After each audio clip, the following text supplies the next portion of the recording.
दुनिया में कितने प्रतिशत लोग ये यकीन करते हैं कि सपने सच होते हैं? शायद 10% या 20%। यकीन एक बड़ी शक्ति है।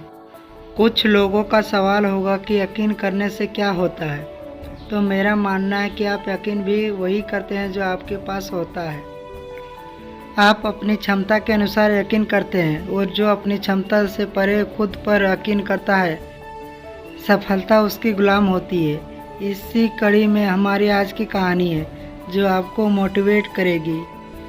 ये कहानी है यूरोप के सबसे अमीर देशों में से एक ब्रिटेन की। पाउलो ब्रिटेन के छोटे शहर में रहने वाला एक नौजवान लड़का था। युवा अवस्था में नौजवानों को सपने देखने की आदत होती है।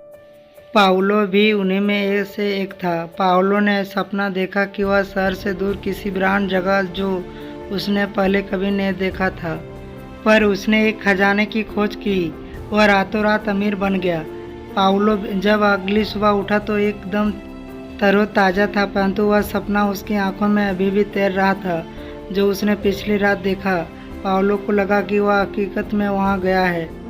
जो उसने देखा वह एकदम सच था। पाउलो ने अपने मन में धारणा बना ली कि वह खजाने के करीब है और उसका पता लगाएगा। खजाने की खोज में पाउलो ने हाथ पैर मारना शुरू कर दिया। पुरानी किताबें, पुराने नक्शे और अखबार की कतरन के माध्यम से पाउलो ये पता लगाने में लग गया कि आखिर खजाना मिलेगा कहाँ। इस कड़ी में वह कई लोगों से मिला। कुछ उसे पागल कहते तो कुछ सिरफिरा, कुछ उसका मजाक उड़ाते तो कुछ उसकी जिज्ञासा में सहायता करने की बात करते। इस तरह पाउलो के कई साल गुजर गए। वह अफ्रीका से एशिया गया, फिर अमेरिका, परंतु पाउलो को खजाने का कोई सुराग न मिला। वह दिन रात खजाने की खोज की खातिर बेचैन रहने लगा। उसे उम्मीद था कि वह खजाने का पता लगा लेगा। पाउलो ने जिद पाल लिया था कि वो खोज कर ही दम लेगा।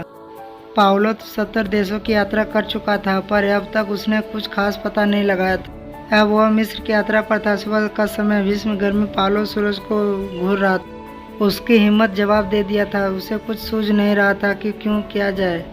पाउलो घुटनों के बल बैठ गया और मिट्टी को चूमने के लिए धरती के करीब पहुंचा। ऐसा लगा जैसे वो मिट्टी से बात करना चाहता हो। उसने मिट्टी को चूमा और आसमान की तरफ देखा। सूरज सर पर आग उगल रहा था। अचानक पाउलो की निगाह एक सुनहरे बाज पर पड़ी जो उसने थोड़ी ही दूर पर ऊंचाई पर उड़ रहा था। पाउलो को उस बाज की चाल कुछ विचित्र लगा। वह एक ही जगह पर लगातार घूम रहा था। अचानक घूमते घूमते बाज चट्टानों के बीच गिर गया। पाउलो बाज के पीछे भागते हुए गया। वहां जाकर देखा तो बाज एक चट्टान पर मरा हुआ पड़ा था। भागते भागते उसे होश ही नहीं था कि वह चट्टान की सबसे ऊपरी चोटी पर आ गया है। पाउलो ने चट्टान की आकृति को ध्यानपूर्वक देखा। उसे लगा उसने ये कहीं देखा है। फिर उसे याद आया कि ये तो वही चट्टान है जो उसने सपने में देखा था। चट्टानों पर विभिन्न प्रकार की आकृतियां बनी हुई थी। पाउलो ने उसे देखते देखते एक ऐसी जगह पहुंचे जहां खूब अंधेरा था। वह डरा नहीं, क्योंकि उसने कुछ साल में जितनी मेहनत की थी उस मेहनत ने उसे निडर बना दिया था। पाउलो ने पोटली से मसाल निकाला और जलाया।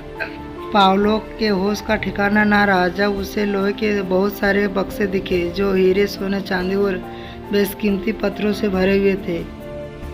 पाउलो ने ईश्वर को धन्यवाद दिया, झुककर धरती को चूमा। आज उसका यकीन सच का रूप धारण कर चुका था। यह कहानी से हमें यह शिक्षा मिलता है कि हम जैसा मानते हैं वैसा ही हम बन जाते हैं। पावर ऑफ थिंकिंग महज एक कंसेप्ट नहीं, बल्कि ये वो ताकत है जो आपकी पूरी ज़िंदगी बदल सकता है। हमारे आसपास ऐसे शक्तियाँ हैं जो कुछ बुरी और कुछ अच्छी है। जब हम बुरा सोचते हैं तो बुरी चीज़ें हम पर हावी हो जाती है, और जब हम अच्छा सोचते हैं तो अच्छी चीज़ें।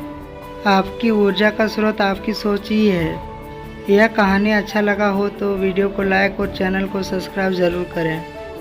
ऐसे ही मोटिवेशनल कहानी सुनने के लिए हमारे चैनल को प्लीज़ सब्सक्राइब करें। मिलते हैं एक और नई कहानी को लेकर, तब तक के लिए बाय।